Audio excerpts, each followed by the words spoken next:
I mean, yeah, I guess the usual is your passport and credit card and stuff. You would always wear it in like the hidden pouch thing under your clothes. If you go to anywhere that feels maybe slightly unsafe, I guess look out more for women. Try and talk to, like, if you just say you go to a bar by yourself, try and talk to like the women of the bar, in the bar.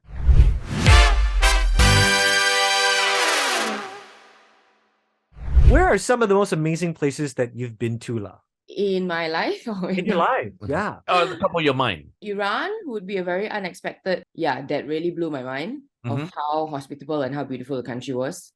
Yep. Yeah. Bosnia, also very good. And they're amazing to Malaysians. They love Malaysians, which it was a surprise until I went there. And then, yeah, Colombia. Now Colombia is definitely my top. And all these places you went on a super tight and, if I may say, almost no budget. Yes. And when I mean no budget, it's not sky's the limit, but very limited budget. Let's put it that way. Yes. the hitchhiking one, yeah, that one was definitely ultimate low budget, almost no budget. The South American travels, also low, but at least still had a bit. So that one I did have to hitchhike, but everywhere I went, I just did work away. Do you know work away? Yeah, where it's like you do voluntary work in exchange for food and accommodation. So at least you don't have to pay for accommodation, which is, I think, this big part of your budget usually. Yeah. Actually, that's a really interesting and cool thing. Like, you work as you go so that you don't feel the pinch in your wallet, in that sense, right? Yeah. Yeah. And then you get to choose whether you want like to work at a farm or you want to work at a hostel or just different things. So you get to experience things that you wouldn't usually do in the city. It was many years ago that you decided to pack up and just leave and do this budget traveling. Do you remember what year it was and why? Why did you not choose to save up and be a bit kayangan? Yeah, I try, but it doesn't, like, just say if you want to travel to like Europe, our currency, you have to save up for like a lot. That's true. And a long time. Before you can like travel long term. And I always prefer long term travel because you get to explore more and get to know the people more. So I think my first, like, the real push is that, I wanted to travel more, but I wasn't, I guess, earning that much at that point. And so the only way is to figure out how can I travel without having a lump sum in the bank. Right. What are some of like the pros and cons for this kind of traveling for Malaysians that always thought, okay, you know what, maybe I can try this, but I need to know what are the pros and cons for it? I mean, the pros are it's very, very exciting. You usually don't know what to expect, but the cons, I think, would be more for people who really like planning or they get stressed out maybe if they don't know what's coming or if you I don't know. I mean, for me, I find it easy because I will just take whatever comes and I'm okay with like sleeping on the floor. I don't need any fancy food. My stomach also can handle like if I eat any rubbish that I find. So so it really depends on your comfort level. And I think people just have to, if this is something you feel like you want to explore, then I would say just go and do it and then see where you are. Yeah. In terms of budget, because you don't have a budget. So normally when people go, they would plan, okay, I need X amount, say 10,000, 15,000, including flight tickets. It's a lot of money. Yes. How do you plan the finance part? Do you just like, it's okay, I got 500 ringgit, I'll get on a train and I'll figure out the rest? How does your thought process work? The main thing is that I will have enough money to fly there and fly back.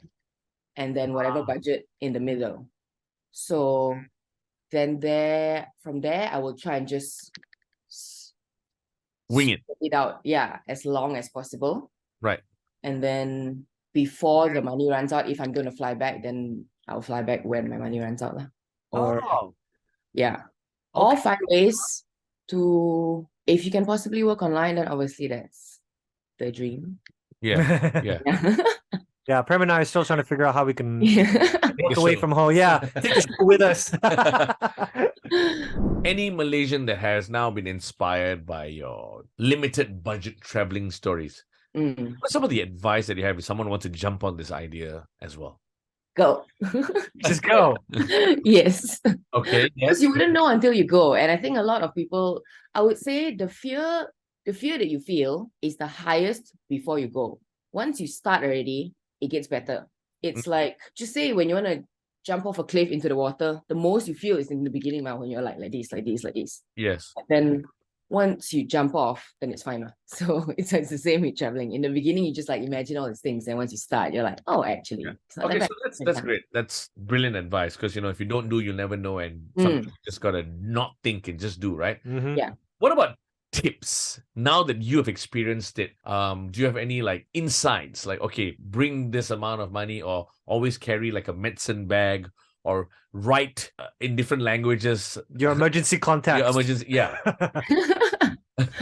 I mean, yeah, I guess the usual is your passport and credit card and stuff. You would always wear it in like the hidden pouch thing under your clothes. If you go to anywhere that feels maybe slightly unsafe, I guess look out more for women. Try and talk to, like, if you just say you go to a bar by yourself, try and talk to like the women of the bar, in the bar.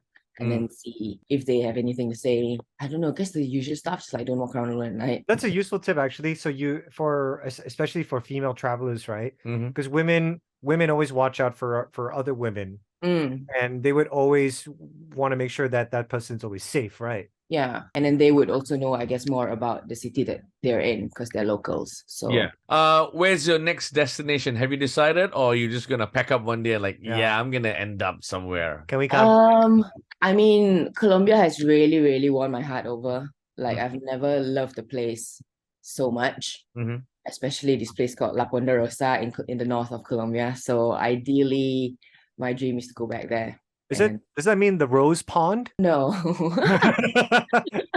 La Ponderosa is just like the name of an area, and then now it's the name of a hostel, and it's just like in the middle of paradise where you can live right next to the river, and good parties, and very good for nature, like ecological. So Oh, wow. Okay. yeah. I feel like Petrina's body is here in Malaysia, but the mind is still back in La Ponderosa. Yeah. Yes. Next thing you know, on a Facebook update, 48 hours, she's back there after I talking. know.